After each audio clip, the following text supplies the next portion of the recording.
Everything's on. Hello. Yes, it's Roger here, live streaming my debate, stroke prosecution, stroke duel of Dominic Ralph Camden Lawson, no less. Now, I've got some bad news for everyone, which is unfortunately Dominic hasn't been able to turn up, or at least he hasn't turned up. So my artistic advisor has produced a replica of him, which has something to do with his brains, but we'll get onto that. So I'm going to do the debate stroke prosecution without him here, because I don't know if people know watching this video, but if you don't turn up in court, then nowadays the trial goes ahead without you. So he hasn't turned up, but needs must. So we're going to do a trial anyway. And really I'm doing this video and live stream for people in 20 years time, because I'm thinking long term. So in 20 years time, this video will be produced in evidence at the actual trial of Dominic Lawson. Now, it could, of course, happen in 5 years' time if Burning Pink has its way, or even a few years' time, but who knows? But as night follows day, as they say, a trial is coming for the traitors of the ruling class. Okay, if you don't know, I'm co-founder of Extinction Rebellion for my sins, and also co-founder of Burning Pink, the revolutionary political party. And if you're not aware, you're in April, and Valerie Brown is standing for London Mayor, so vote for her. That's the first thing to say. So I'm going to go through this in a nice, systematic, sort of hopefully reasonably intellectually coherent way, because I wasn't a award-winning researcher at King's College for nothing, as you might say, believe it or not. So we're going to obviously first of all go through why the climate crisis is going to destroy civilization in the next 3 decades, give or take a decade or two. Then we're going to establish that this is the result of the criminality of the elites, and then we will be deciding what punishment should be handed down to Dominic Lawson. So just to sort of as a little spoiler, I'm going to suggest that he's going to get hanged maybe in 20 years. I'm going for that as a sociological prediction, okay? So if the Times is listening, don't panic, Times. It's a prediction, not what I want. What I want is, on a good day, I'm going for lifetime imprisonment, because I'm a Christian or former Christian, and killing people isn't really my thing, just for the record. Okay, so in case you think this is quite humorous, or sort of humorous in a slightly peculiar sort of way, I want to say something about gallows humour.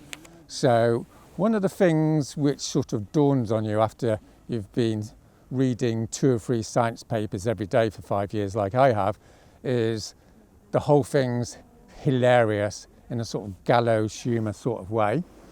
And I was feeling a bit bad about this, and then about a month or so ago I read that in World War I, don't know if people know this, but in World War I there was this magazine, and I've forgotten the name of it. It was like a sheet anyway, and it was produced in Brussels, and it was basically a complete satire on World War I, right? So it was sent down the trenches, and apparently like everyone read this rag, and it was just sending up the generals and making sort of sick humour about body parts flying in all directions and all the rest of it. And the point is, I suppose, is there's all these guys in the trenches, and you've got General Haig there going, 4 months down the line, still charge over the no man's land through 5 rows of barbed wire, and then you're going to get, a mile of territory, and 90% of you are going to get splattered. Well, something slightly hilarious about it, right? It's a bit like, what the fuck? You see what I mean? So here we are, right? Let me give you a bit of dark humour about it. This happens every day, right? So got up this morning, so I looked at this article. I don't know if people have seen this article in The Guardian. So there's an article in The Guardian, and it's like China and America are having talks about reducing carbon emissions. And, it's the usual article that it's very difficult and it's not realistic to do anything sensible. And Greenpeace goes in there and says, but at least they're trying. Well done, Greenpeace. At least they're trying. And then on the side bit, it says, there's a little article which goes, unless everything changes straight away, we're, quote, goners. We're goners, right? So that's Guardian speak for everyone's fucked forever. And so it makes you laugh, doesn't it? It's like you've got the main article and then you've got an article next to it. So it's a bit like sitting in the trenches going, go over the top to certain death, and then you're reading a bit of paper going, but it'll be fine because we're going to win the war. Well, we're not going to win the war, guys. Sorry, but there we are. All right, so that's the humour bit of it, for what it's worth. But this is going to be like, there's a deadly serious side to it. So I don't know how you combine those two things, but we're going to have a little go. All right, so my standard quote is John Locke: to love truth for truth's sake is the principal part of perfection in this world and the seed plot of all other virtues. There we are. So that's why I'm fairly calm, sort of calm today. Don't really mind how many people watch this video. Don't mind whether it has any effect, because what I'm into is speaking the truth as I see it, and speaking the truth is a beautiful thing, and so be it, right? It's not my fault the world's fucked. I'm just here to go through it for the people that want to learn about it, and unless there's a revolution, we're done for. That's the conclusion, hence burning pink, by the way. All right, so we've got a little example of this. I don't know if people heard, there's this book called Black Swan. This is going to go on for quite a while, by the way, isn't it? I'm only halfway down page 1. I've got 22 pages. Okay, so here we go. It's a magnus opus, as it were.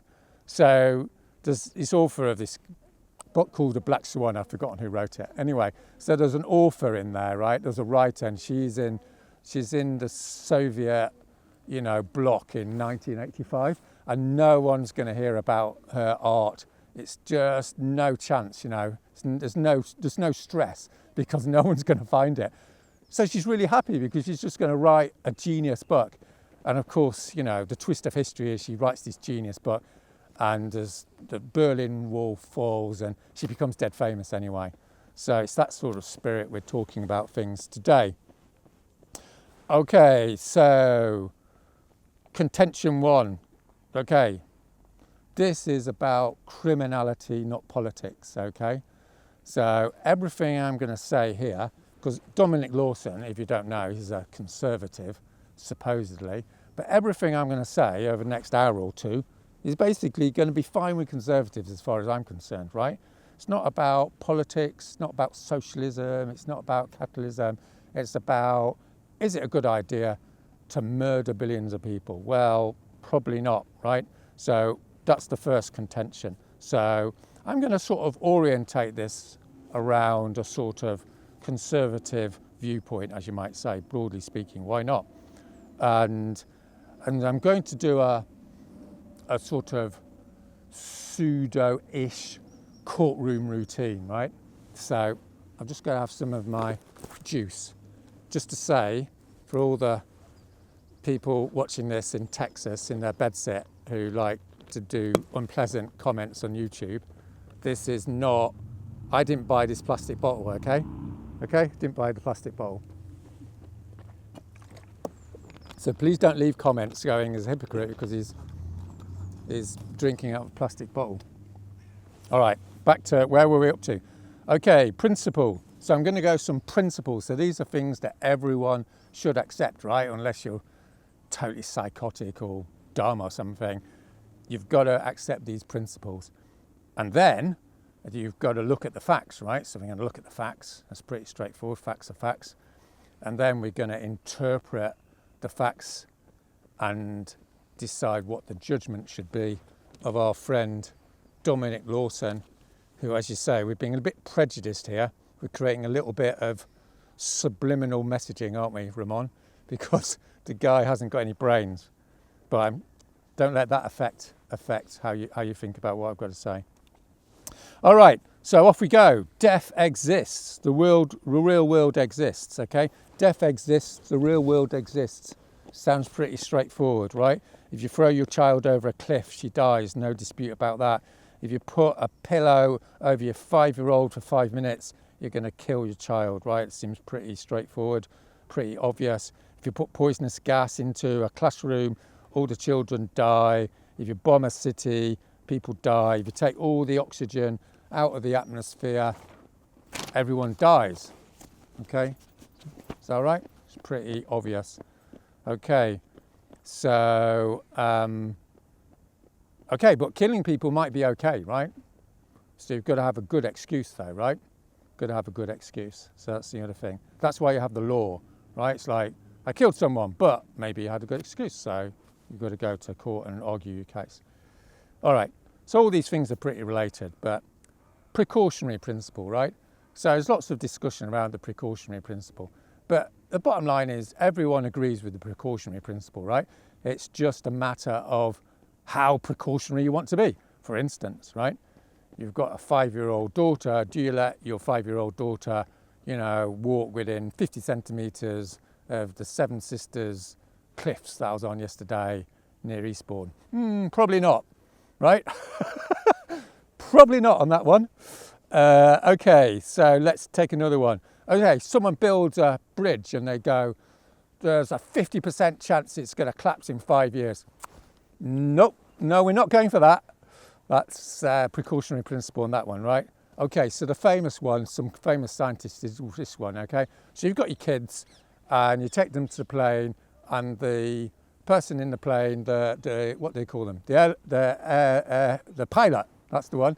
The pilot says, there's a 5% chance the plane's going to crash.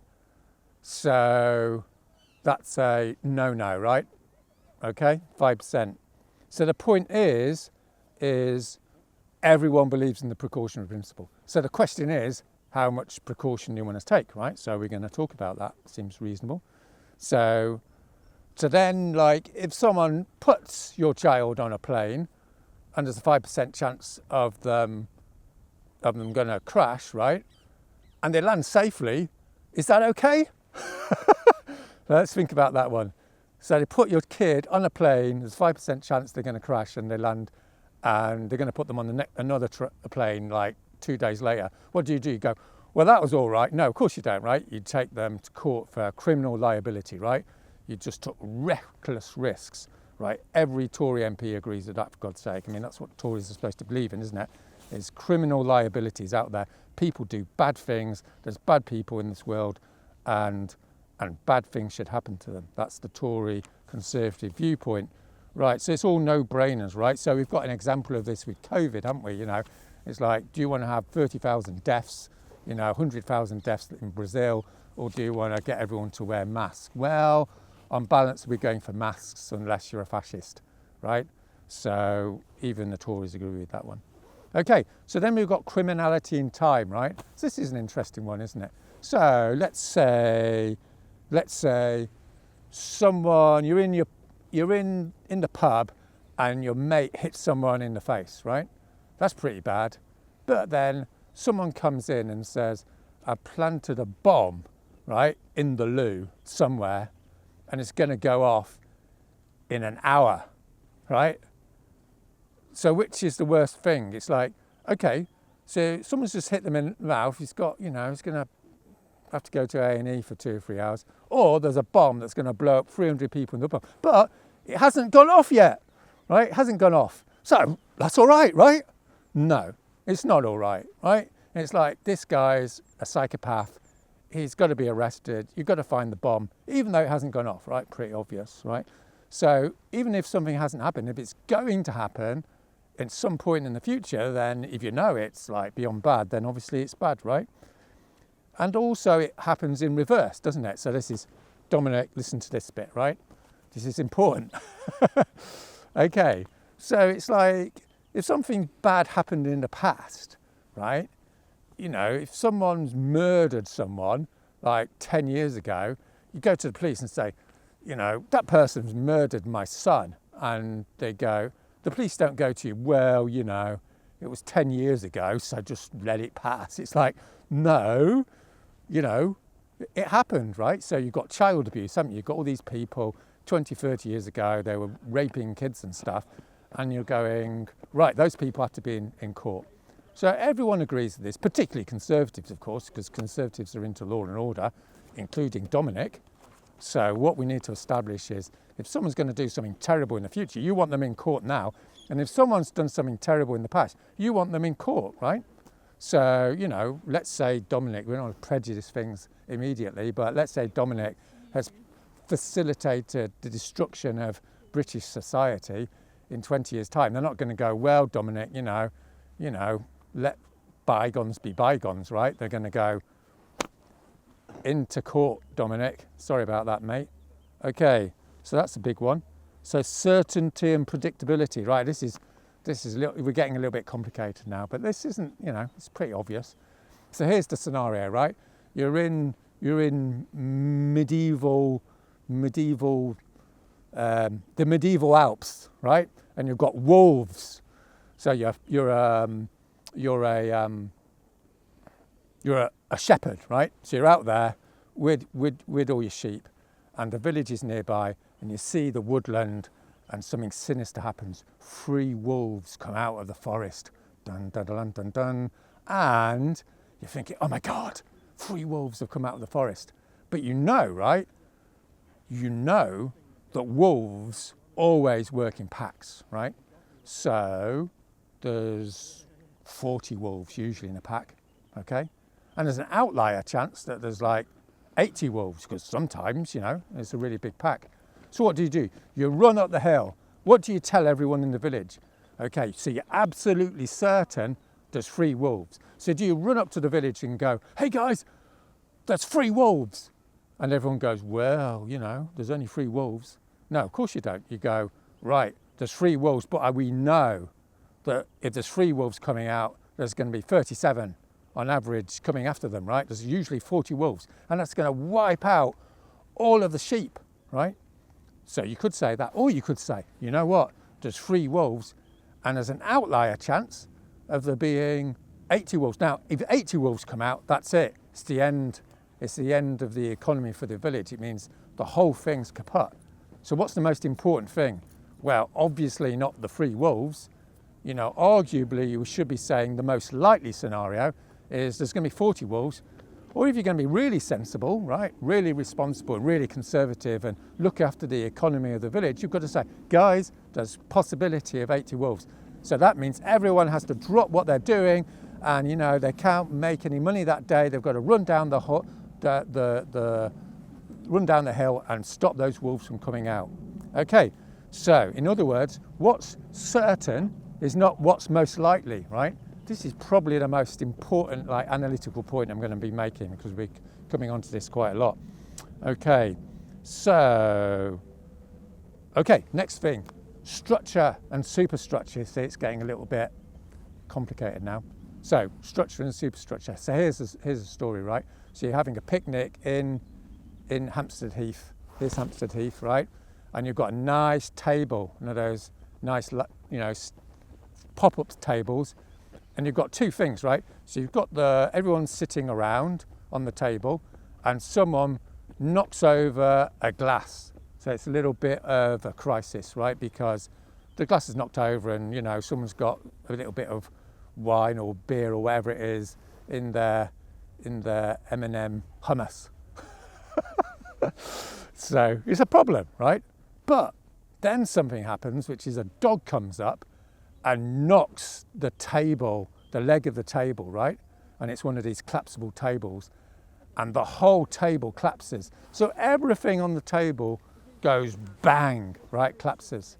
So what's structural and what's superstructural obviously is everything on the table is it's just bits and pieces, right?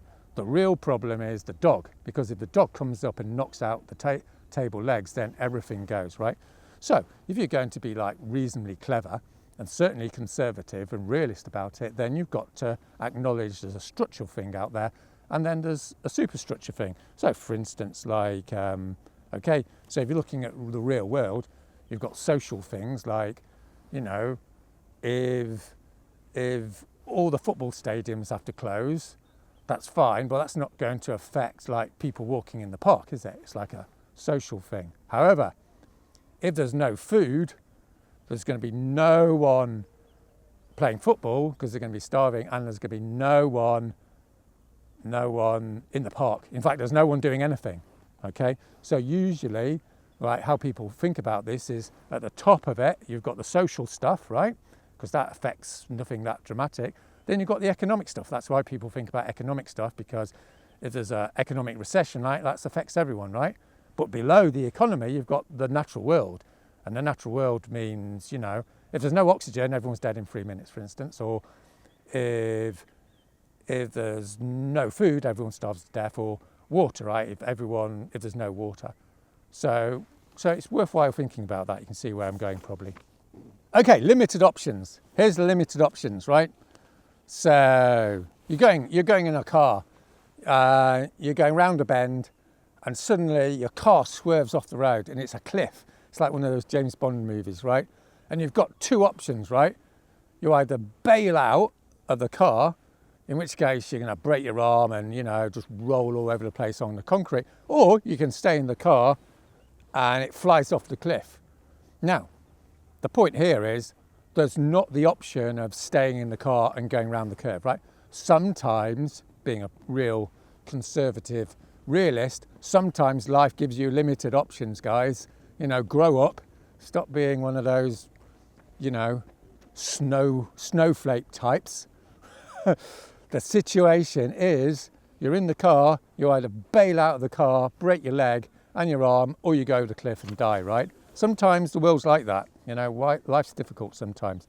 So you've got a binary choice. So in like political, you know, in political history, you've got a similar situation, right?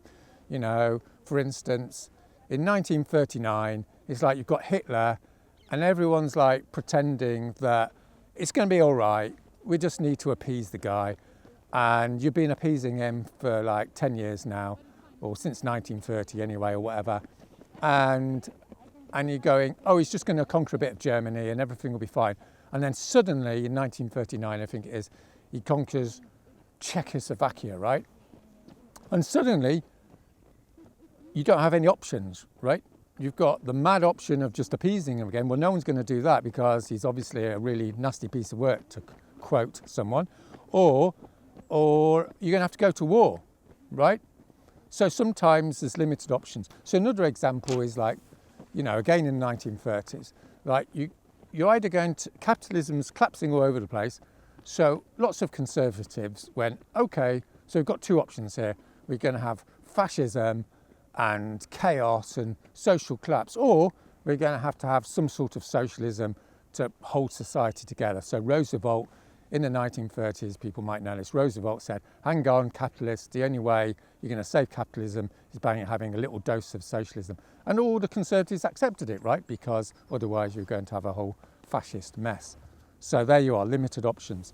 Okay, so moving on to cash flow and debt. So dare I say, I've run businesses for like 25, 30 years. So I know a little bit about running a business. So if you're running a business, you have a budget, right? Sometimes you have a budget. And I used to be part of an organisation. We'd loan money to sort of ethical businesses and things. And what they do is you go to a business. If you work for a bank, you know this routine, right? You go to a business and they go something like, oh, well, we've got £10,000 in the bank and we're losing £1,000 a month. So in 10 months, we're going to go bust, okay? So then you go, well, okay, so we'll lend you some money because, you know, you're going to turn it around in about 8 months, right? And then you look through their books and you go, hang on a minute, you know, there's a loan that's coming due in 5 months. And you go, hang on a minute, you owe £5,000 in 5 months. So Dominic's going to have a little problem with this because it involves maths. But everyone else, get your envelope out. So that's £10,000. You're losing £1,000 a month. So after 5 months, you're down to £5,000. At £5,000, you've got to pay this guy £5,000. So you're going to be bankrupt in 5 months, not in 10 months, right? That's naughty, isn't it, right? Everyone agrees that, not least conservatives agree with it. So you've got to have a look. You've got to look at the whole accounts. That's pretty obvious, isn't it? Okay, so compounding. Compounding is really interesting because this is where lots of things happen together, and when they happen together, really bad things happen, right? So, you know, you're having a bad day at the office. Everyone's got a bad day at the office routine. You know, you get up in the morning, you've run out of loo roll, there's no coffee, you stub your toe on the way to the tube, you know, your boss is horrible to you, you're on the way back and someone's sick on you or something. I mean, it's not a good day, right? And then you get home and it's not surprising you shout at your partner, right? You know, you're a nice guy, but you shout at your partner. That's called compounding. Everything builds up and then goes, okay? So the same sort of, in a more serious example with, you know, there's these examples of women who kill their husbands, right? And you think, well, that's really bad. But then you realise they've been humiliated for 10 years and raped and just not allowed to go out. I mean, you know the story, right? It's just dire. And you're going, well, sort of fair enough, you know, at least it's understandable. So this is compounding. So if you're looking at bad things that happen in society and they all build up, then something really bad's going to happen. All right, so last one, this is the last one, okay? Killer facts and cherry picking. So, you know, one of the things people that aren't very clever do is they sort of throw this idea of cherry picking at you. So let's just define cherry picking. So cherry picking is to take a little bit of a situation. You know, it's like, I've got an example here. Okay, so you know, let's say there's a hospital that's running badly. You say, this hospital's running badly, and conservatives will agree with this one, so this is why I've chosen it. This hospital is running badly, and therefore the NHS is collapsing. Well, that's cherry picking, right? Because you've got to look at all the hospitals, right? I mean, maybe the other hospitals are doing fine. In other words, the definition of cherry picking is just taking one little bit of a system. You know, it's like, hey, it's warmer today, so climate change is happening. Well, maybe, maybe not.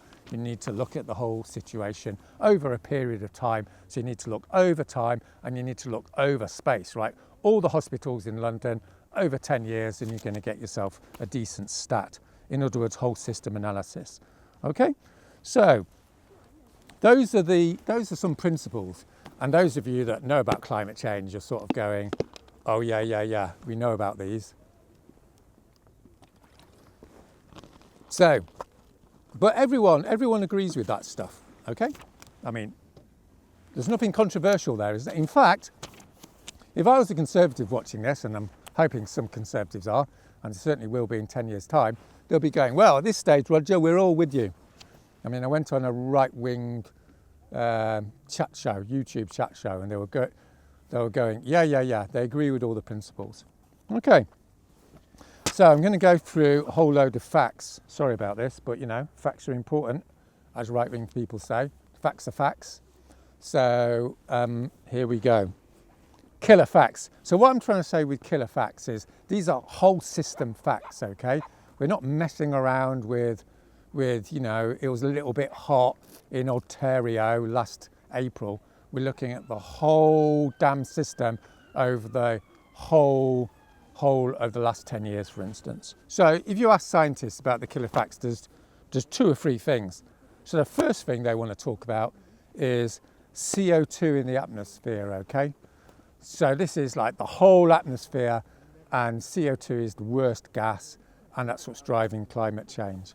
So it's pretty basic. So, you know, if you don't remember anything, you want to remember this. So CO2 in the atmosphere, so it's parts per million, okay?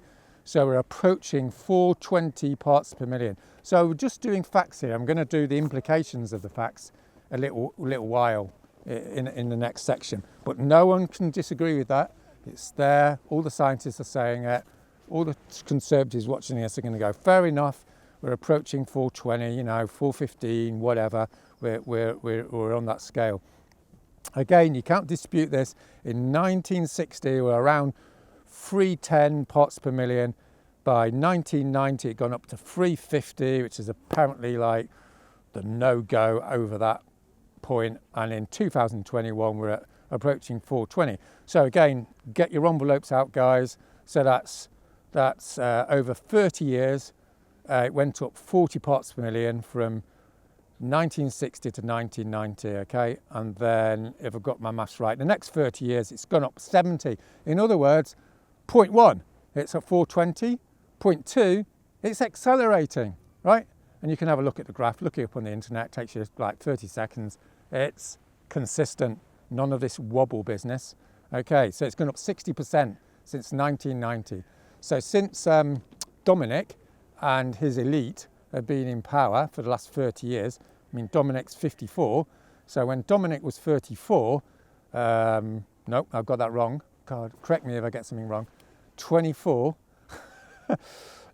he CO2 emissions have gone up 60%. So that's not that good. That's not that good. Okay, so next thing, next killer fact, temperature. Okay, so temperature according to NASA. So NASA sound fairly official. All conservatives should agree with NASA. They got a man on the moon, so they must be semi-decent. 1.3. Okay. Now, I did actually, as it happens, do A-level mathematics. So you should know, if you've done A-level mathematics, that you round up, right? You don't round down. So in actual fact, I'll let you into a secret. It's actually 1.25, but I'm going to go for 1.3 because, you know, you don't want to make it too complicated for people. So that's interesting. So the next fact is between 2000 and 2010, temperatures went up by 0.2. Between 2010 and 2020, went up by 0.3, you know, give or take a tiny little bit. So number 1, it's accelerating. And number 2, it's going up, well, quite a lot. So we'll do the maths. So the maths says, well, 1.3, we're in 2021, plus 0.3, right? Plus 0.3, that takes us to 1.6 over 1.5 of Paris. That sounds a reasonable prediction, doesn't it? Okay, so here's a few other bits and pieces. So 2020 was, 1.25 according to this paper, above 1900. Okay, the last 6 years were the warmest 6 years on record. Europe saw its warmest year on record at 1.6 degrees above pre-industrial.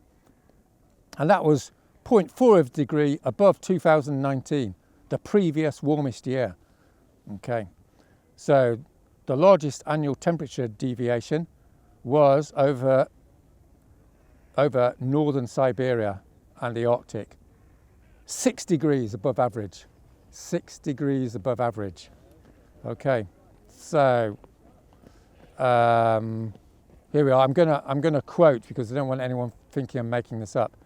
So this is Jacob et al. Now, if you're not university educated and all that business, you know, you're not missing out much maybe, but one of the things they do on papers is they usually have about 10 people on the paper, and I can't pronounce all the names because I'm a bit dyslexic. So I'm just going to do the first name and go et al. Because that sounds quite impressive. Okay, so here we are, Jacob et al. 2020, the paper Climate Impacts in Europe under 1.5 degrees warming. And there's a bunch of them. Okay, I'm not going to go through all of them, but believe me, these facts are right. And the CO2 that's going into the atmosphere, 40 billion tonnes, by the way. So it says here, here's a quote, "We are on track for the highest emissions pathway, meaning the next 25 years are poised to warm at 0.25 to 0.32 centigrade per decade. Smith et al. 2018. Well, that's in 2018, right? So in the last 2 years, we've sort of upped it a bit. So he's saying 0.3. Okay. So the third sort of fact, which we're doing in this section, is in the Pliocene. I think that's how you pronounce it, right? So this is 3 to 5 million years ago. So when the CO2 levels were similar today, that means at 400 parts per million, well actually we're over 400 parts per million, but let's pretend we're at 400.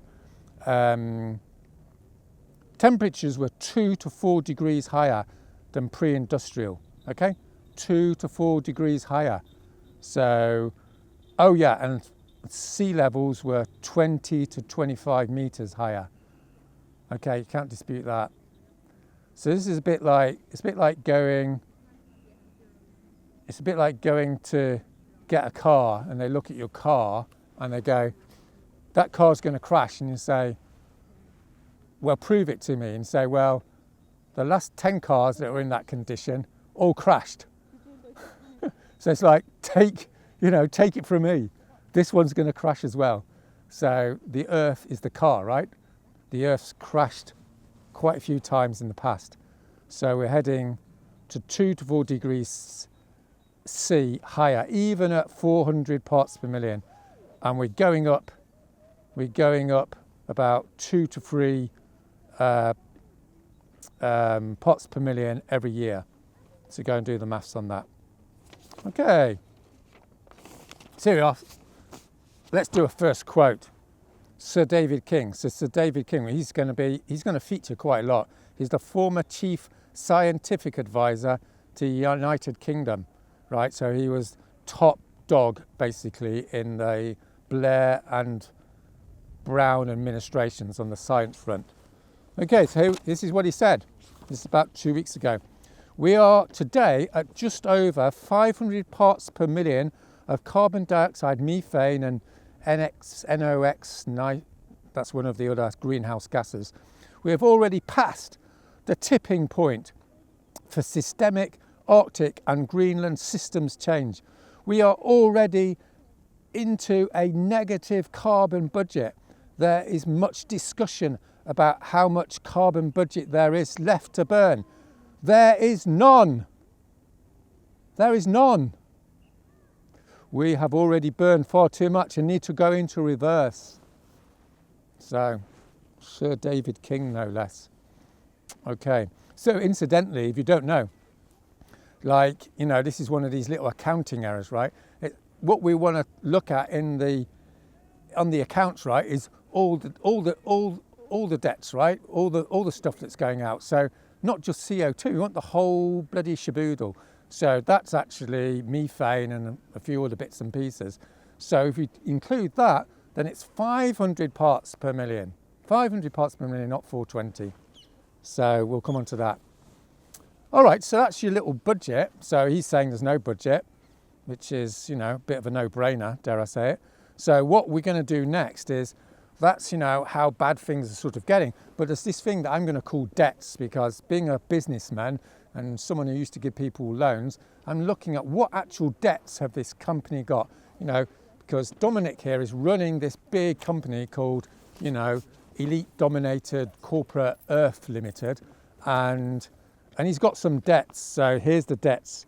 So energy imbalance. So the energy imbalance, it's a little bit complicated, but the upshot of it is things are out of balance, and when they come back into balance, there's going to be equilibrium of 2.4 degrees, right? Even where we are now. So once everything's panned out, arguably, we're going to be at 2.4 degrees. And this is Schuckman, 2020. Heat stored in the Earth system. Where does the energy go? Well, it heats us up. So there's a situation. So here we go. Here's the debts. Carbon lag, right? So don't let anyone tell you otherwise. But the truth of the matter is that when you put carbon into the atmosphere, it takes a while to come through.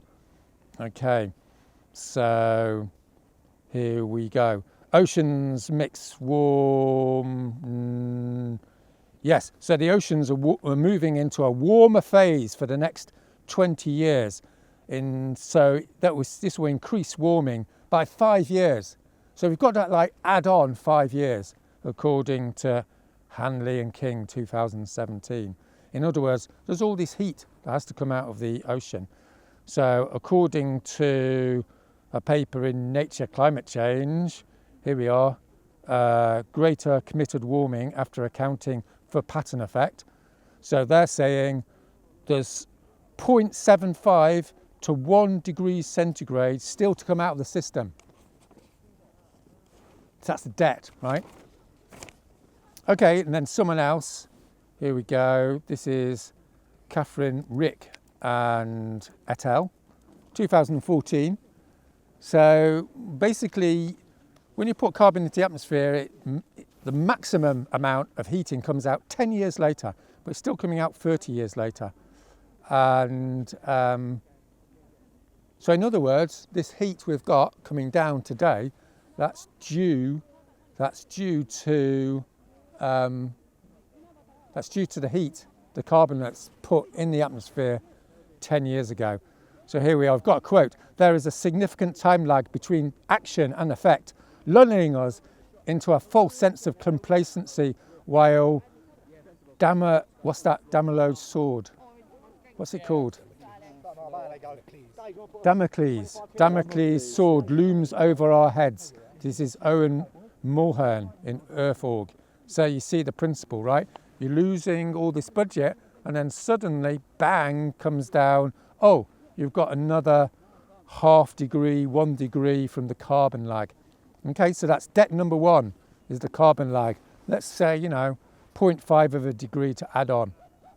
Global dimming, right, it's different words for this, aerosol effect. So this is the carbon, the particles that have gone into the atmosphere, right? And they shade the sun's rays, and that means it's not as hot as it should be. And when you remove all the fossil fuels, the pollution falls to the earth and you've got extra heat coming down. Okay, so that's the science. I'm just repeating the science. So Salzman, 2016, the effect of this is 0.7 of a degree globally, right? So that's him. Removing aerosols induces a global mean surface heating of 0.5 to 1.1 degrees centigrade. That's a quote. Okay, from Samet and Co, I think. 2020. So what they're saying is, if you reduce carbon emissions, right, by 5% every year, so that's quite impressive. That's like what Biden's going to do with a bit of luck, on a good day. He's going to reduce carbon emission by 5%. Okay, has no statistical significant effect on warming for more than 2 decades. For more than 2 decades, okay? It's going to sort of make you laugh. So this is ZU, I think, ZU anyway, 2018. Global warming will happen faster than we think. Global warming will happen faster than we think. So you've got to laugh. Understatement of the century. Okay, so Arctic melt. Okay, so ice, when ice gets warm, it melts. Seems pretty straightforward. So from the observed decline in sea ice volume, including rapid ice loss events, the prediction is more rapid collapse and an ice-free Arctic before 2035. So this is Overland. Oh, we'll stop. That was a 5-second break. Hard times are coming down the road, guys, so you're just going to have to delay your break a bit. Okay, so here we go. This is Overland 2012, Vavris, I think, 2012, and Gorino, 2020, et al. So they all said this, 2035 or before. You can go and look it up on the internet. It takes about 30 seconds to look it up, get your ruler out, 2030, 2035, we get 0 ice in the Arctic. Okay, so primarily due to this is due to, quote, reduced reflexivity, loss of summer ice adds around 0.4 degrees centigrade to average global temperatures. So this is Wonderland et al. 2020 at 400 parts per million. So note this because we're going to come on, make a note of this if you've been taking notes, right? This is at 400 parts per million. It's 0.4 you've got to add on. So here's the quote. So this is from Ed Blockley, UK Met Office Polar Climate Programme, right? It's the Met Office, gold standard stuff. All Tories and Conservatives should be listening to this guy, right? Almost irrespective of the measures taken to mitigate the effects of climate change, the signal is there in all possible futures. This is unexpected and extremely worrying. In other words, the ice is going and it's extremely worrying. And we'll be coming on to why it's extreme. By the way, when you get one of these elite figures saying extremely worrying, basically that means billions of deaths, okay? We'll come on to that again in a minute.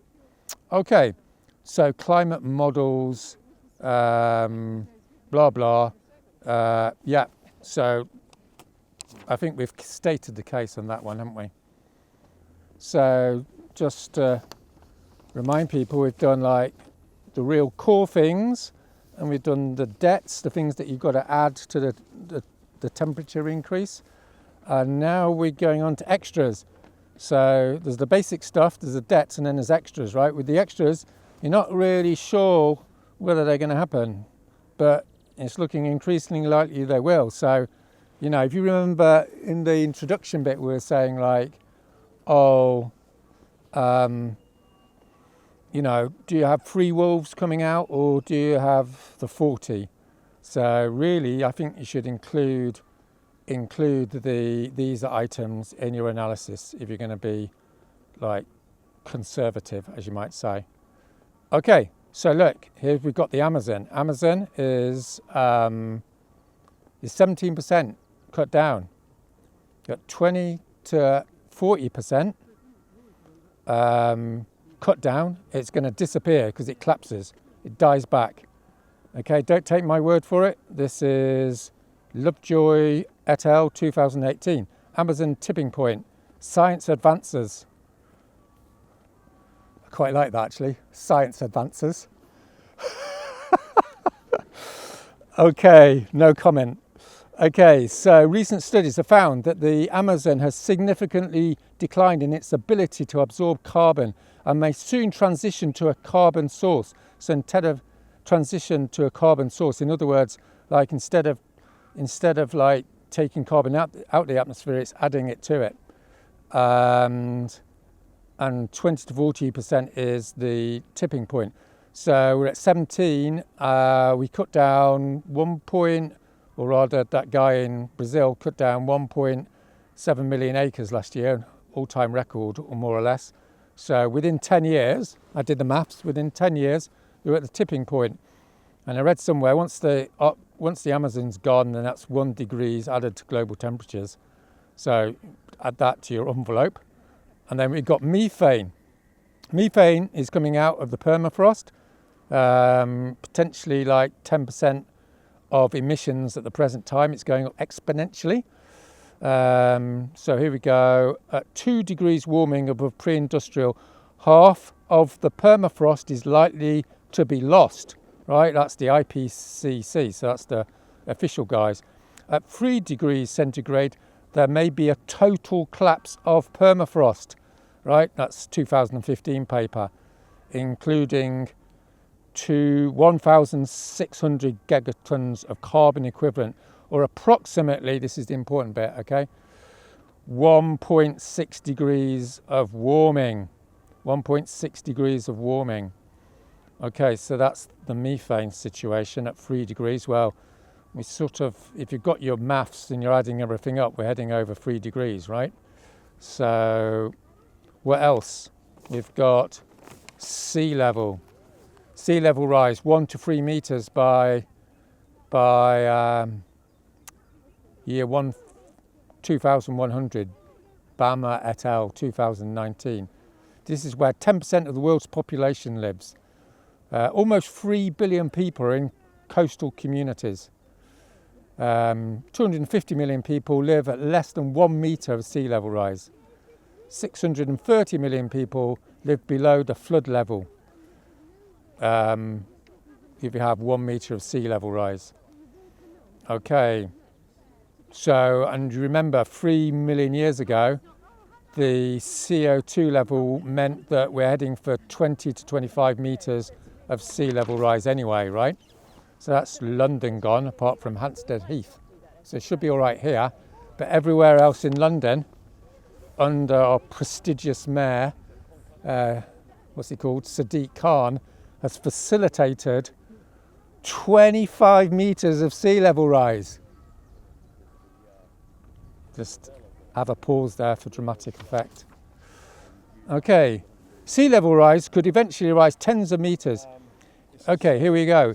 If we curb all CO2 emissions, so even if we are mad like Extinction Rebellion, and curb all CO2 emissions today and stabilise at the modern level, our natural relationship suggests sea level rise will continue to rise to about 25 metres. Okay, so I talked to an expert on this. He said once we get to 2 metres, that's it for all coastal cities, right? 2 metres, because obviously that's the average. It's not what it's like on a bad day. So here we go. This is Anders Leverman, Potsdam Institute for Climate Impact Research. The Potsdam Institute, if you don't know, it's like probably the most important research institute in Europe. Okay, so we get an enormous sea level rise, even if we keep to the Paris Agreement, right? I mean, we're nowhere close to the Paris Agreement, but let's pretend we are. If we keep to the Paris Agreement, we get enormous levels of sea level rise, catastrophic amounts if we don't. We will be renowned in future as the people who flooded New York City. Let's not mention the people in the global south, but yeah, New York City, it gets serious. So Dominic, you're going to be responsible for the permanent flooding of New York City, mate. All right, where are we up to? Here's another quote. These are not unlikely events or small impacts that are happening and will be devastating to coastal communities, right? They will be, right? This is happening. It's in the bag. It's a debt that's already established. Okay, so let's do a little bit on the glaciers. Okay, you all right there? Glaciers. No one really talks about the glaciers or glaciers or whatever you want to call them. So here we go. 1/4 of the Himalayan ice sheet has already melted. Okay, so 2 billion people rely upon the Himalayan and related ice sheets. Okay, so that's Cold War spy satellite images show Himalayan glaciers are melting fast. Central Asia mountain range has lost 1/4 of its ice sheet in 50 years. Okay, so this isn't Extinction Rebellion, this isn't some lefty, right? This is the Wall Street Journal, no less. Can't disagree with them, for God's sake. Right, so where are we up to? Glaciers. I think it's a bit more on glaciers. Oh yeah, here we go. At a 4-degree world, okay, which is like, if you've got your envelope out, you're adding up the numbers, we're definitely over 4 degrees. There'll be no large ice sheets, right? And everything will have melted on the Himalayas. So it says almost 2 billion people rely on the rivers that are fed by the Himalayan ice sheet. For God help them. Okay, of terrestrial animals, 96% are made up of humans. 4% are made up of wild animals. So that's humans and their livestock. Half of all insect populations are at risk of extinction. 75% have been lost in Germany in 25 years.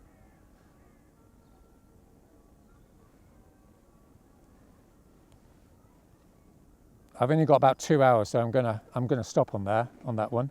But we're going to do the Great Barrier Reef. The Great Barrier Reef is in a death spiral at current levels of global warming. It will bleach on average every 2 to 3 years and take a recovery time of a decade or more. That's one of my favourite quotes. So work that out. So it takes 10 years to recover and it dies off every 3 or 4 years. It's like, oh right, so that means it's going to die. Okay, so everyone agrees it's going to totally die. The Great Barrier Reefs, all the barrier reefs in the world, all the reefs, coral reefs are going to die at 1.5 degrees. Okay, so this is King et al.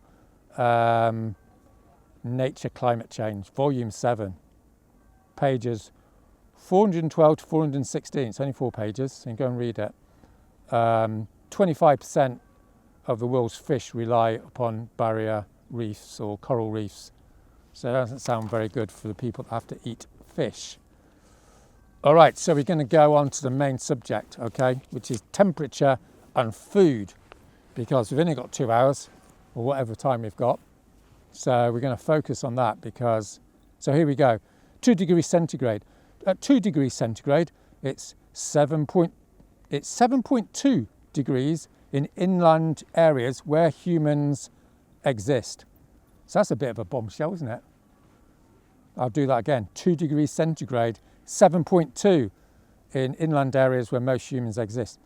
And you think I made that up. I actually talked to the scientist who did the paper on it this week. And he was walking his dog and I said, is that right? He said, yes. So look that paper up. Wet bulb effect, right, so you die in 6 hours if it's 35 degrees centigrade and 100% humidity. So Tom Matthews, Loughborough University and colleagues analysed this, and the rates at which the wet bulb temperatures have been happening have doubled since 1979. So under a business as usual scenario, i.e. what's more or less set, we would be hitting wet bulb temperatures, quote, regularly exceed 35 degrees in parts of South Asia, Middle East by the middle quarter of the 21st century. That's Rayland et al. 2020. Okay, so let's get this clear, right? People are going to be dying within 6 hours on a regular basis by the third quarter of the 20th century. Now, I don't need to say, but you only die once. I just want to put that in. So that doesn't look good. 3 point, right, let's have some more stuff on food insecurity. So 3.5 billion people in food insecurity by 2050. This is the IEP 2020. Okay, so there are 85 million refugees in the world this year, okay? So it's already happening. 85 million refugees in the world, 240% increase in 10 years. Half of them are children. UNHCR 2018. Okay, so 1 to 3 billion people live outside. This is the paper. I spoke to the guy who was walking his dog. This is their paper. 1 to 3 million people live outside the livable range for humans by 2070, with 20% of the land experiencing annual temperatures, this is annual temperatures, only found in 8.8% of the world today, mostly in the Sahara, okay? So in other words, like 20% of the world is going to be like the Sahara by 2070, give or take 20 years, of course. So it could be 2050, you never know. Okay, and what these guys are saying is there's 1 billion people on the move at 2 degrees, right? 1 billion people. So we'll talk about that a little bit in a while.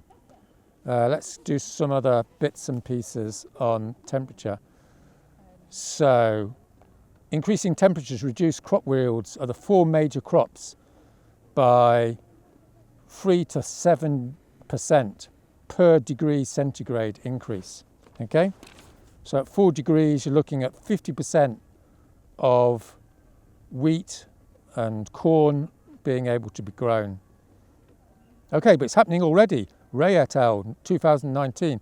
there's already a 1% per year reduction in food from the 10 most common sources of food. Global averages do not look good, quote. That's a bit euphemistic. Regional failures may be far more catastrophic. This is Leng 2018. Extreme heat in reproductive phase can lead to total crop failure. Well, as a farmer, I can tell you that. That's reasonably straightforward. It says the percentages of crops exposed to 5 or more days of critical temperatures, you get a reduction of 18% for wheat, 44% for maize. This is Gurucci, I think, 2013. Okay, so I'm going to do my own little testimony here. So I used to grow leeks because, I have a farm, 30,000 leeks. So I grew leeks every year for 25 years. So usually you get 20% of your leek crop die, okay? Because, you get little ups and downs, life's hard. And then, don't know what year it was, 2008, something like that, 2010, it was minus 15, like this guy says in his paper, it's minus 15 for about a week. Guess how many leeks survived? 0. 0 leaks, okay? So this is what it's like when you grow food. If you hit a critical point, you've got no crops left. Okay, so the US produces half the world's corn and soybeans. Okay, this is Roberts 2009. Predict declines in US corn yields of 36 to 40% at 1.6 average global temperature, right? And 63 to 80% at 3 degrees. So once we pass 3 degrees, which is just about locked in, then in the US, corn and soybeans, and presumably wheat's not going to be much better, is going to be, on average, 63 to 82% gone. Okay, that's on an average year, right? It says the reductions in these studies are all likely greatly understated, particularly the poorer parts of the world, because it doesn't consider the impact of heat stress on human labour. Okay, because if your body's going to die in 6 hours, you're not going to be going outside, right? So this is Hettel 2020. Droughts are set to worsen dramatically this century, Day 2010, with average drought durations of 10 months. Average drought durations of 10 months at 3 degrees warming, global average. Far longer in many regions, e.g. 5 years in Northern Africa. This is Naumann et al. 2018. Irrespective of long committed rises in sea level, 1.2 billion people could be displaced by 2050.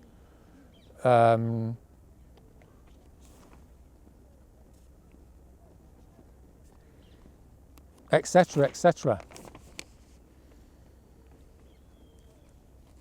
Okay, so here we go. The results show, this is a quote from Dr. Jones, Director of Global Sustainability Institute. The results show that based on plausible climate trends and a total failure to change course, i.e. what's happening, the global food system will face catastrophic losses and an unprecedented epidemic of food riots. In this scenario, global society essentially collapses and food production falls permanently to low consumption. Okay, so we're going to go on to what actually this means, because usually all these nice scientists, they stop at this point.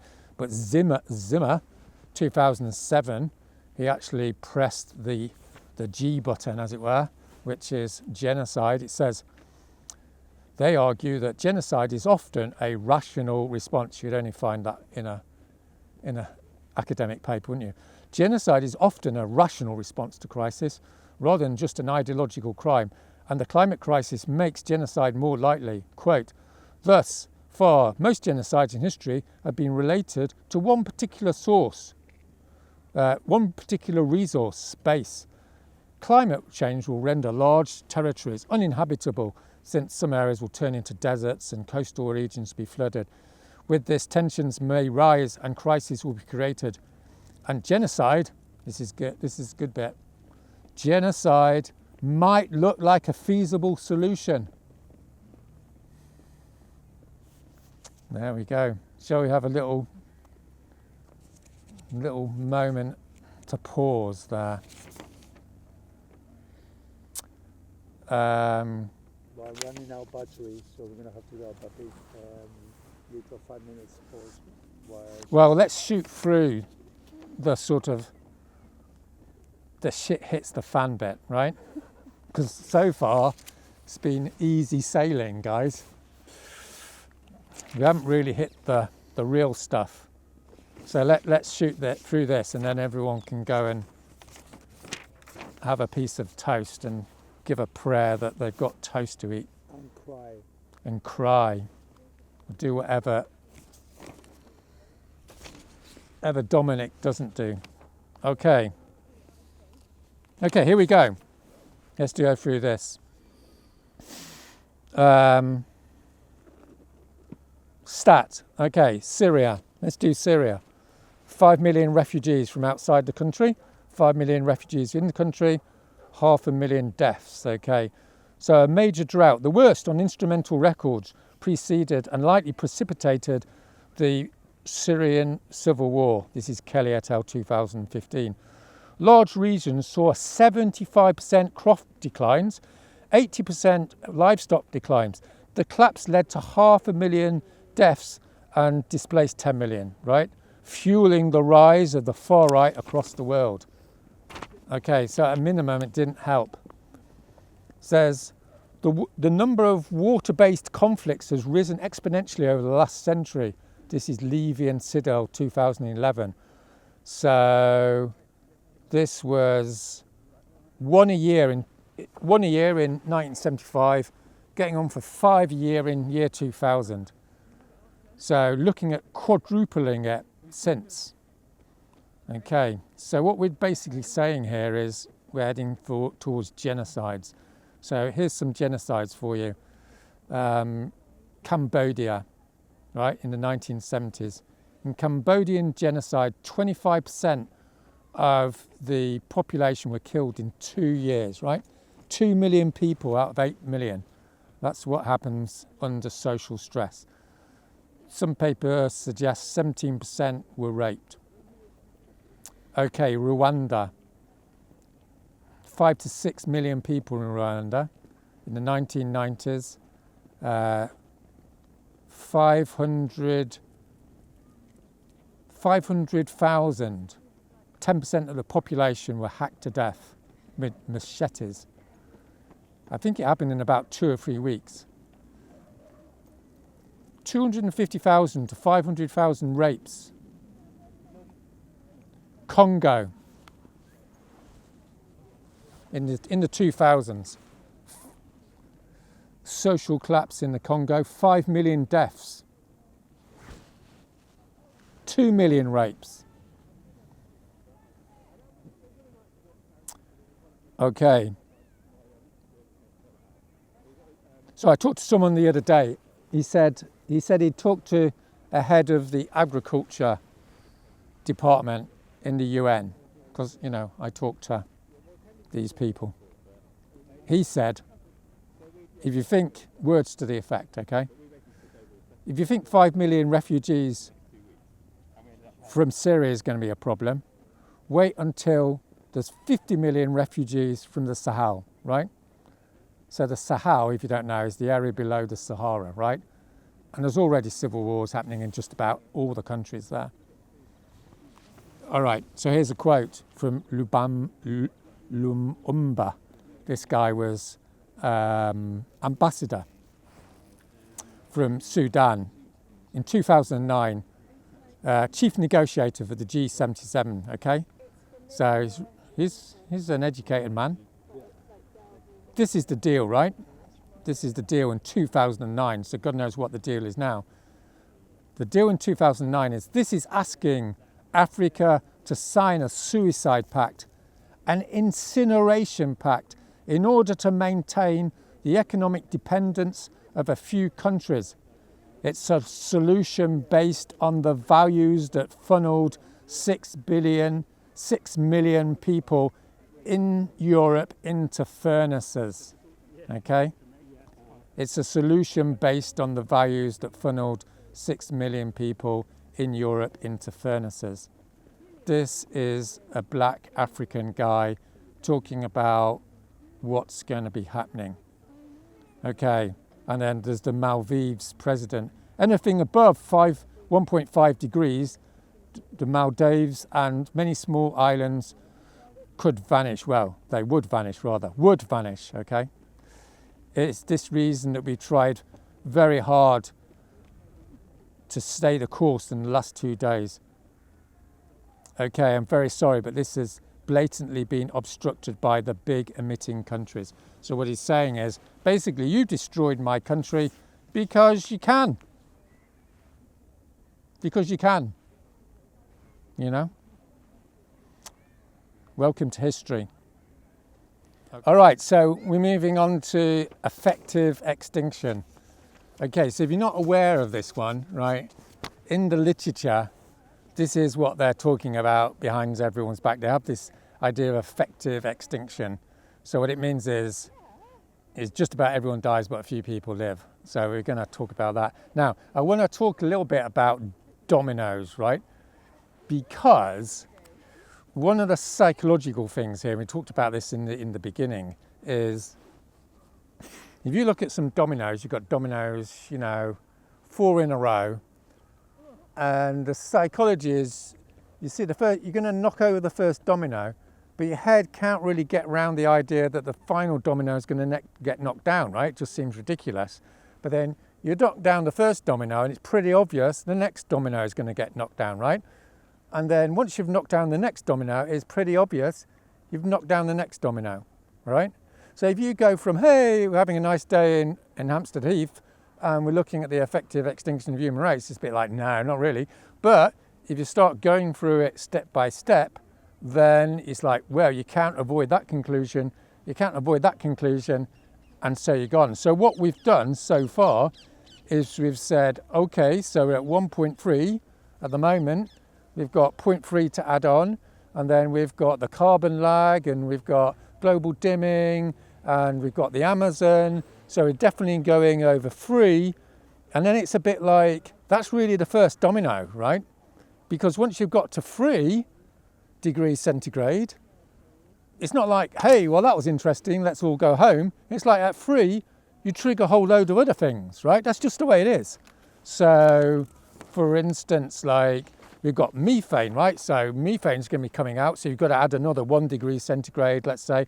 The Arctic's not just going to sit there, you've got the 0.4, but if it's going to melt, in the rest of the year round, and it's going to melt the rest of the year round, then you're going to add on, say, another 0.5.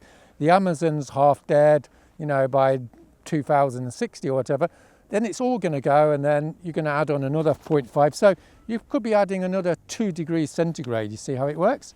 So this is like the domino situation.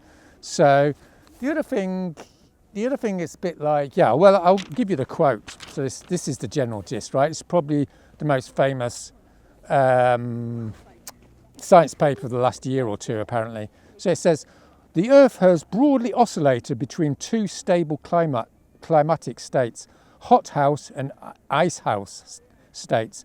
This is attributed to natural feedbacks in the climate system. So this is Stefan, 2018. The point of no return, okay, this is important. The point of no return after which natural feedbacks overwhelm human activity is estimated to be as little as 1 to 3 degrees warming above pre-industrial, right? So the Schelber 2009, Sherwood 2020, right? So this isn't just 1 or 2 guys. This is the state of the science, right? Tipping points could be triggered at lower levels of global warming. A cluster of abrupt shifts could occur between 1.5 and 2 degrees centigrade. Well, hang on a minute, right? We're already got that locked in. Sorry, this is Lenton 2020.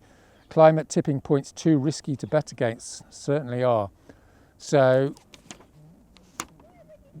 what I'm trying to do here, I said this in my first heading for Extinction talk, but it sort of got taken out. Like all the interesting bits got taken out, didn't they, Ramon? No comment, Extinction Rebellion.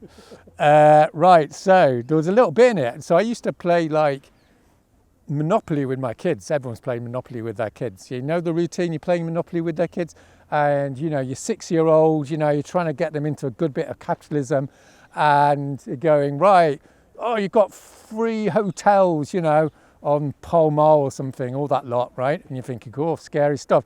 But you've got Mayfair, right? And they land on Mayfair and it's, fuck, oh my God, they've got to pay you £2,000 and they're you know, their eyes well up a little bit, you know, and they've lost their hotels, but they still think they're doing fine, right? But you know, if you do a little bit of advanced maths, that there's 1 chance in a billion they're going to win, right? Because they've lost a hotel. It's just a matter of time before they land on Mayfair again. And then they land on Mayfair and they lose everything, right? Because it's exponential. And you know what they do? Like a 6-year-old has a tantrum and runs out of the room, right? You know that one? Well, this is Dominic, right? Because he's not very clever, Dominic. It's a bit like my 6-year-old. So he's playing Monopoly with the future of the world. And we've just landed on Mayfair and he's still in denial, but we're going to land on Mayfair again in about 15 years' time. And then the poor guy's going to come to a sticky end, sociologically speaking. Do you note that? Sociologically speaking. So don't take it from me, okay? So here I'm going to give you, this is the quote section, okay? So obviously, like, give me the hard science, but, you know, we're all human. We all want to get a quote from someone famous and important. So here we go. Quote section. Former NASA climate chief, Professor James Hansen said, quote, "It is well understood in the scientific community that goals to limit human warming are 2 degrees, right? So above 2 degrees are, quote, prescriptions. Oh no, 2 degrees are prescriptions for disaster. Okay, so we're already in disaster because we've already got that locked in, if you've been listening. Okay, this is the battle for our lives. UN General Secretary. So he's very important. This is the battle for our lives. This is the fight of our lives. So they're trying to vary things a bit. This is the fight of our lives.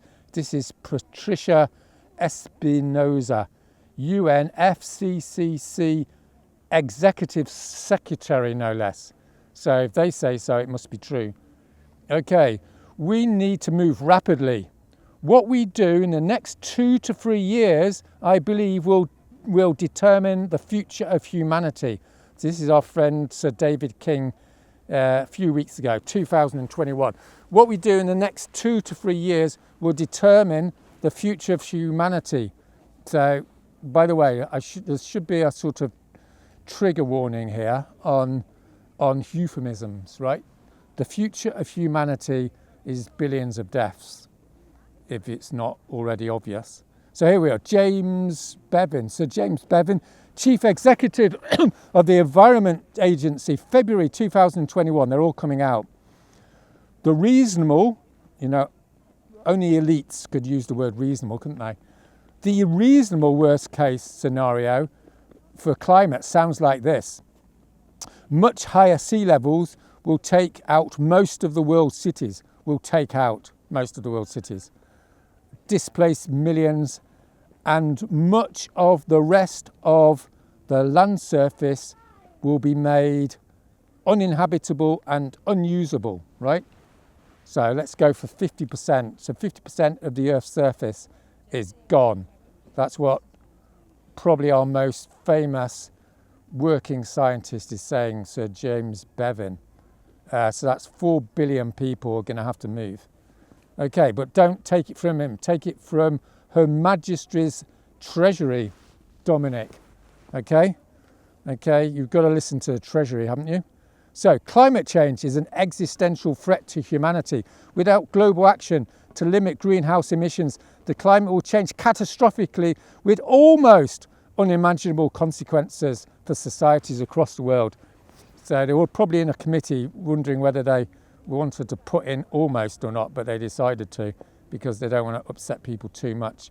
But existential threat to humanity, the translation for that is billions of deaths, okay? That's pretty obvious. Sir David Attenborough, we've got to include Sir David, haven't we? February 2021. If we continue on our current path, we will face the collapse of everything that gives us security: food production, access to fresh water, habitable ambient temperature, and ocean food chains. Okay, so he's lying there, by the way, because he knows that we already are facing all that. We're not just continuing on the current path, but, you know, it's got its reputation to think about. Okay, so let's take someone a bit more like hard-headed. So we've got Professor Schellenhuber, I think you pronounce it, Director Emeritus of the Potsdam Institute. Okay, here we are. If we continue down the present path, there is a very big risk that we will just end our civilization. Human species will survive somehow, but we will destroy almost everything we have built up over the last 2,000 years. And then we've got John Rockstrom, Director of the Potsdam Institute. Okay, so he told The Guardian that in a 4-degree world, which apparently is just about locked in, it is difficult to see how we could accommodate 1 billion people or even half of that. Okay? It is difficult to see how we could accommodate 1 billion people or even half of that. There will be a rich minority of people who would survive with modern lifestyles. So there's some hope for you, Dominic, there. No doubt, but it will be a turbulent, conflict-ridden world. Okay, it certainly will be, because I don't know where the other 6 or 7 billion have gone, but presumably they've starved to death. Back to Schellenhuber. It's a triumph. It's a triumph for science, because at last we have stabilised something, namely the estimates for the carrying capacity of the planet at 4 degrees C, namely, wait for it, below 1 billion people, as reported by the New York Times. Well, the New York Times reports it must be true. So there's a Guardian article that summarises: a wide equatorial belt of high humidity will cause intolerable heat stress across tropical Africa, Asia, Australia, the Americas, rendering them uninhabitable for much of the year. To the south and north of this humid zone, bands of expansive desert will also rule out agriculture and human habitation. Some models predict that desert conditions will stretch from the Sahara right up to South and Central Europe, drying rivers including the Danube and the Rhine. By 2100, most low and mid latitudes will be uninhabitable because of heat stress or drought. Despite stronger precipitation, the hotter soils will lead to faster evaporation, and most populations will struggle for fresh water. Okay, Kevin Anderson, who was Professor of Climate Change at Manchester, I think, and the Tyndall Centre for Climate Change, believes only 10% of the world's population, around 500 million people, will survive if temperatures rise by 4 degrees centigrade. He advises governments on climate change. Well, he's not doing a very good job, is he? Sorry, that's a bit of gallows humour. Right. He said the consequences were terrifying. For humanity, it's a matter of life or death. We will not make all humans extinct, as a few people have the right resources and may put themselves in the right parts of the world and survive. But I think it's extremely unlikely that we wouldn't have mass death at 4 degrees centigrade. If you have a population of 9 million by 2050 and you hit 4, 5, 6 degrees, you might have 500 million people surviving. Okay, so that's 9 billion, take 500 million, 7.5. So I apologise to all those people that thought I was exaggerating on hard talk. It's not 6 billion, it's 7, 8.5. Okay. So good news from this scientist. I've forgotten his name, but here we are. Here's a scientist. We're not all doomed.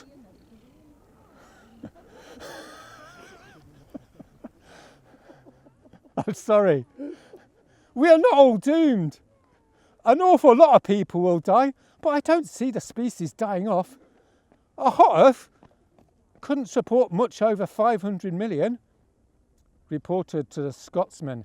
Scientists says global warming will kill billions, so look it up. I've forgotten his name. But anyway, here's the last reckless quote from some idiotic, deaf cult, extremist. I'll tell you who said this. The science of climate change has never been clearer. Without further action, scientists now estimate we may be heading for temperature increases of 3 to 4 degrees above pre-industrial levels. We have a window of only 10 to 15 years to avoid crossing catastrophic tipping points. Good old Tony Blair and Dutch Prime Minister, 2006 in the good old days. We have a window of 10 to 15 years to avoid catastrophic tipping points. So let's do the maths. Have you got your envelope out? 10 to 15 plus 6 comes to 2021 on a good day. Okay, Tony Blair predicts billions of deaths. So coming on to the bad news.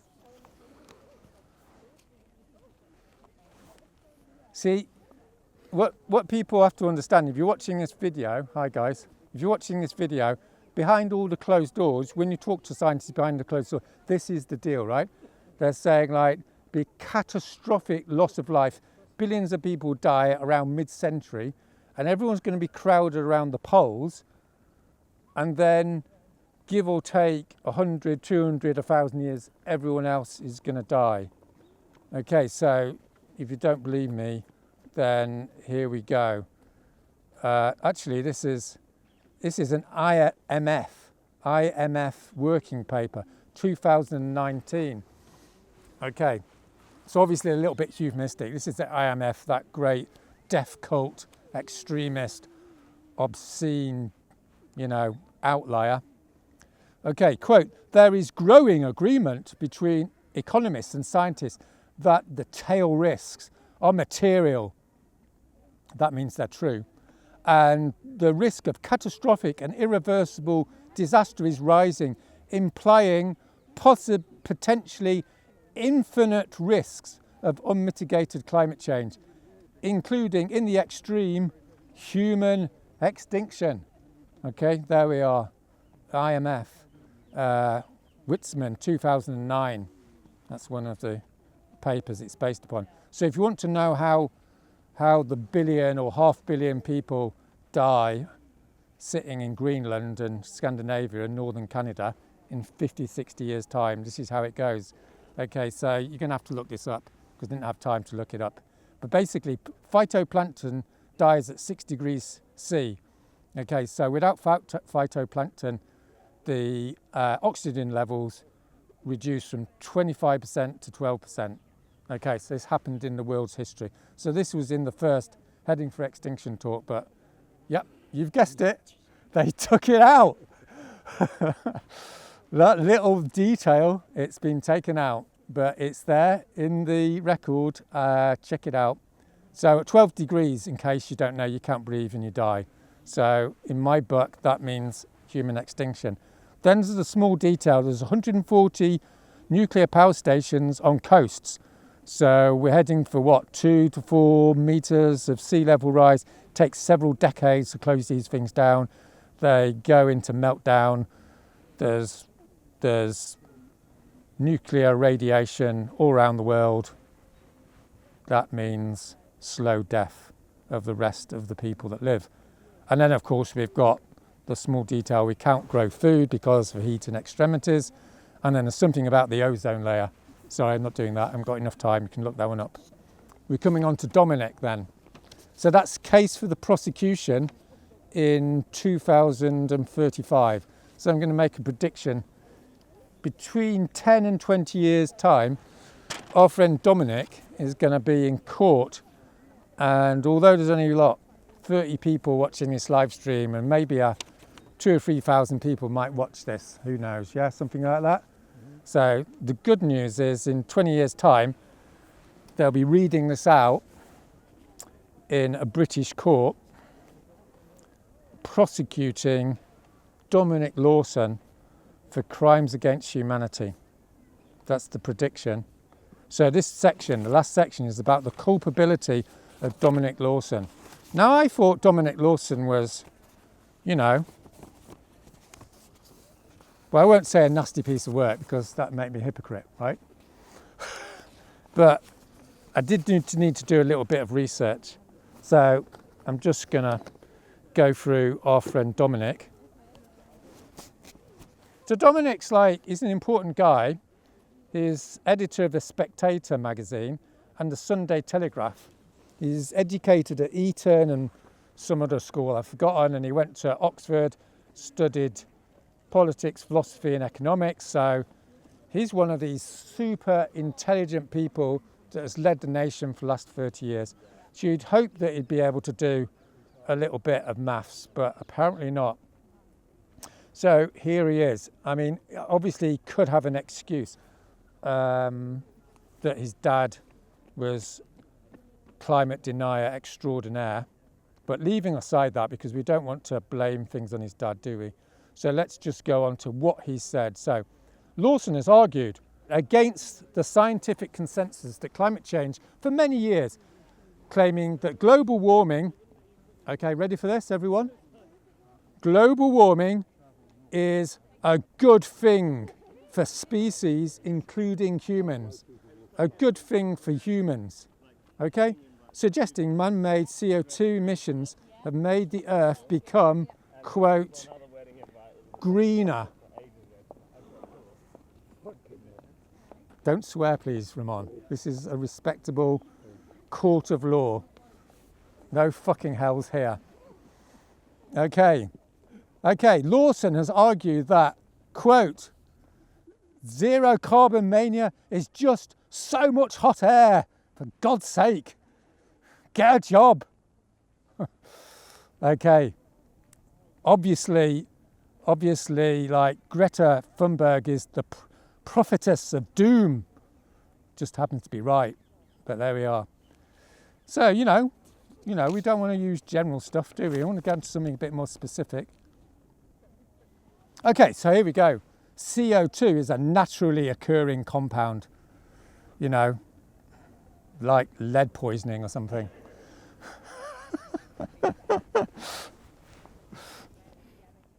Your house is on fire. It's okay. Fire is a naturally occurring compound. Your children will be fine. CO2 is a naturally occurring compound. Its accumulation in the atmosphere can have positive effects, as well, obviously, as the odd negative effects. Over the past 30 years, there has been an increase of almost 15% in the area of the planet covered by vegetation. Most of this has been attributed to increased CO2 in the atmosphere. It's not called the greenhouse effect for nothing. Okay, so here it is. Maybe this was in the dark ages of, 2010, but he's still at it. March the 8th, 2020, article for the Times. The thing is, the politicians don't actually believe that the world is on fire, and I doubt they even believe that deep down it will be. They acknowledge ritualistically the climate crisis is in the same way most Anglicans regard the Bible's prophecies of imminent fiery end of the world with unspoken scepticism. So here's Bob Ward. He's the Policy and Communications Director of the London School of Economics Grantham Institute on Climate Change and the Environment. Lawson's column systematically misrepresents the risks of climate change and misleads newspapers' readers. Certainly could say so. Assertions that we are already heading for a mass extinction from climate change and prophecies of imminent catastrophe or apocalypse are a form of mass hysteria. Stay calm, Dominic. The whole business, quote, the whole business is an exercise in vanity and hubris. Okay, so here he is, 2021, still supporting a new deep coal mine in Cumbria. Penguins are prospering.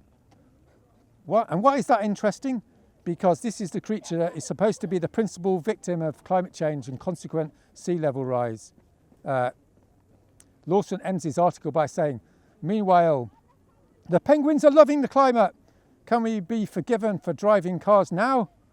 And on the Extinction Rebellion doomsday cult, said the BBC is obsessed with climate change and the Metropolitan Police had indulged so many of those causing havoc to the capital and pandering to protesters. So he's not really that keen on people that are trying to stop all this. National Security Executive in Washington, right? Okay, so he's solid blue conservative. Notice everything I've been doing in this talk is all from a conservative point of view. So it says, he's talking about the rioters in Washington, right? So if you try and take down the state, right, you're going to be prosecuted. That's what he's saying. And some of the people were there going, well, I was only doing it because other people told me to, or because other people were doing it, you know. And he says, if I said, I only robbed a bank because someone told me to do so, he said, I don't think that's going to hold water in a federal court. Okay, central principle then, right? Ignorance is no excuse. Sorry, Dominic. Ignorance is no excuse, right? Go and check out the Nuremberg trials. So you can't get out on that one. Okay, and then we've got the banality of evil. So I was just doing my job, mate, right? So this is, who's the guy? Who's the Nazi guy? I've forgotten his name. So he's taken over to Israel. Hannah Arendt did the banality of evil. Basically, if you're just doing your job, that's no excuse. Okay, so you're just editor of the Sunday Telegraph for the critical years where everything got totally fucked up. And yeah, just doing your job as editor of the Sunday Telegraph is not going to hold water in a British court of law, Dominic. Okay, so the general gist, in case it's not already totally obvious, goes something like this. If you go out and kill someone or do actions that leads to killing someone, then you're guilty of murder, right? It's pretty straightforward. If you're a member of the elite and you and other private interests bring down the state through any form of action, then in British law and any other law, you're guilty of treason.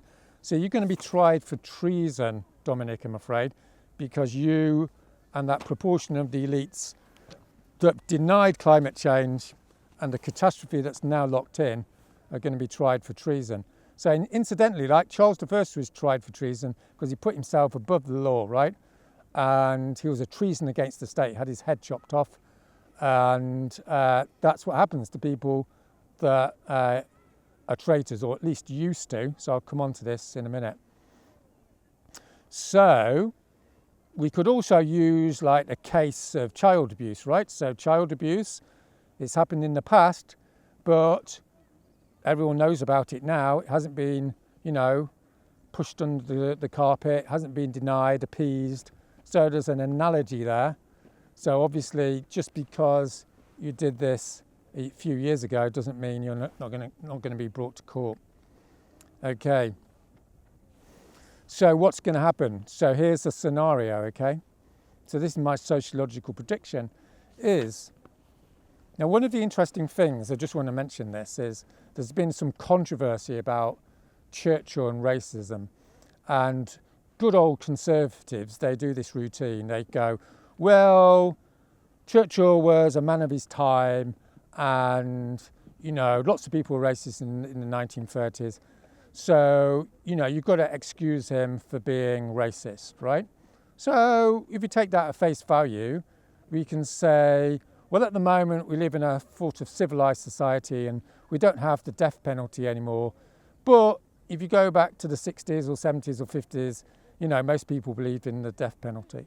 Okay, so if we look, this is my proposition, if we look at what's going to happen over the next 30 years on the basis of last hour and a half, we're going to be going back to the 1970s, probably going back to the 1940s.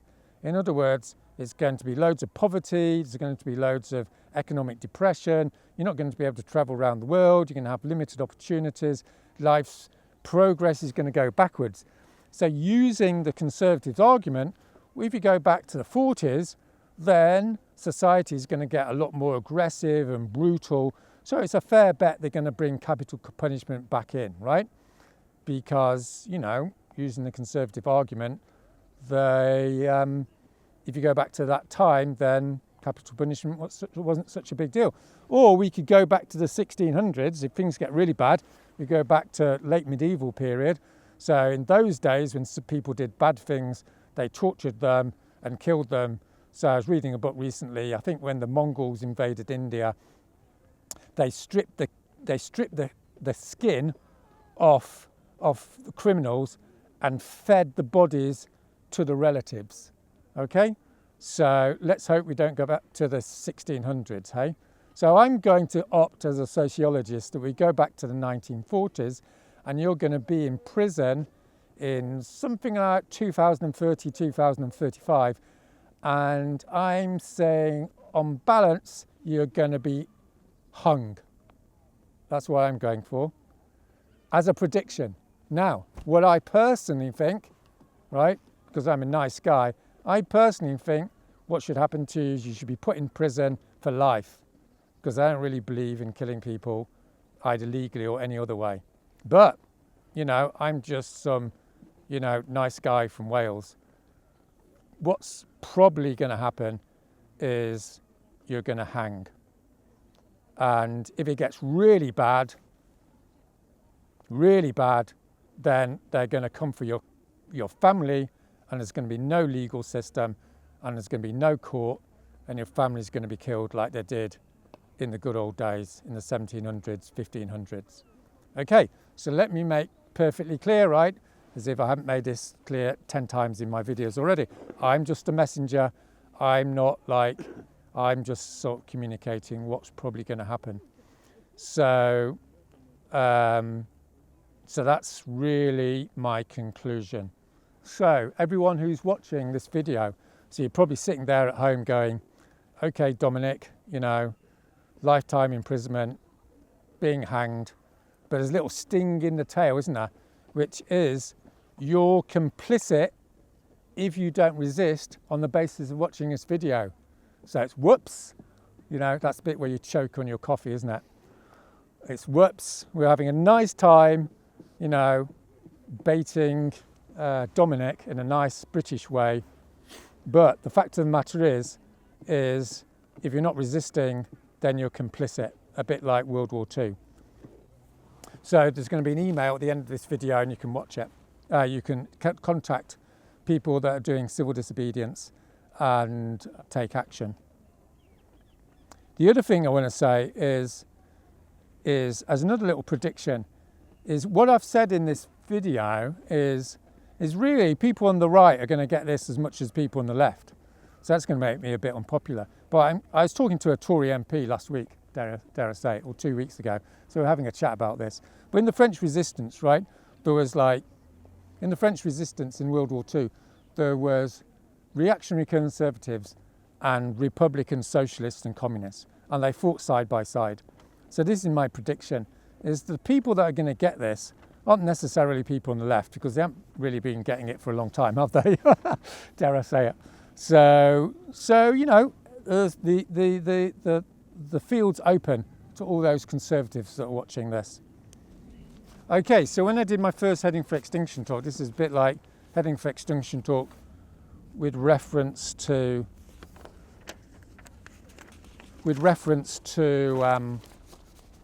Dominic Lawson. What I said at the end of my Heading for Extinction talk was that, this was the beginning of my Heading for Extinction talk. I said, what you've got to understand here, right, is human beings throughout history have been extremely savage towards each other. And in the living memory of Europeans today, there's been savagery beyond the imagination, okay? So in my first heading for Extinction Rebellion, I did a quote, and the quote was from a recent history from Bloodlands, Tim Snyder's book.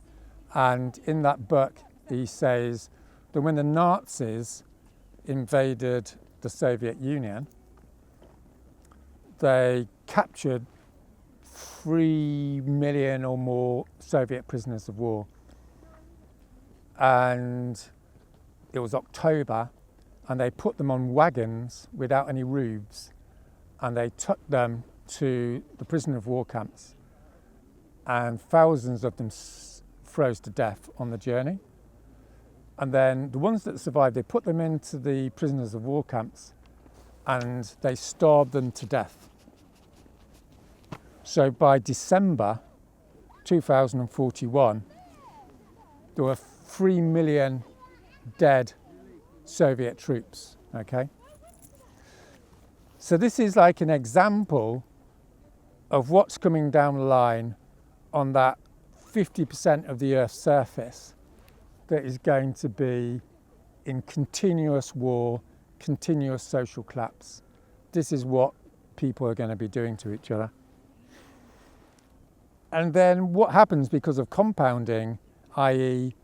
things get worse and worse, and revenge gets worse, and revenge is based upon revenge, is there's a payback time, right? So in World War II, the Soviet troops, 4 years later, they're invading Germany. And when they invaded Germany, and this has only come out in the last 15 years, because it's a bit of a taboo, 2 million German women were raped by the Soviet troops. And there's a quote from one of the Soviet soldiers that was in the army that invaded Germany. So he says the following: "Suddenly, I heard screams. I went to the window and saw the major come out. He was a bad man." Майор Андрианов построил всех своих штабных работников, шоферов в 2 шеренги, приказал раздеть поймали этих девочек, раздели их и приказал всем снимать штаны. И стояло 2 таких шеренги, и насиловали этих 2 же девочек по очереди. Они начали истекать кровью, они, вот, а я смотрел это все с ужасом, вот, и потом он вынул, когда они потеряли сознание, вынул наган, подошел, выстрелил им в рот, застрелил этих 2 девочек. Вот. А рядом был свинарник. Их девчонок этих бросили в свинарник. Вот. Я совершенно был потрясен этим всей историей этой. Я подошел к свинарнику, к этому через полчаса, а там лежали только черепа, эти свиньи голодные были, они их съели. Черепа лежали, и крестики их лежали. И бусы вот этих девочек. It was a mass rape, continuous rape of women, in which everyone took part.